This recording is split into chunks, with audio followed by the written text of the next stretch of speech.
Toto video vysvetľuje postupy transplantácie vlasov bez holenia.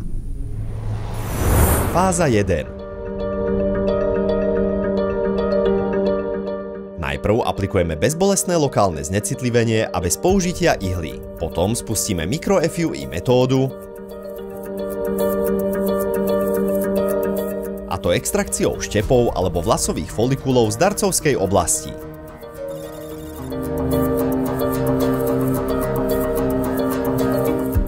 Fáza 2. Otvorenie mikrokanálov. A to pomocou zafírového kameňa alebo čepele. Fáza 3. Transplantácia vlasových folikulov. Vezmite prosím na vedomie, že v závislosti od prípadu môže byť fáza 1 a fáza 2 prepnutá.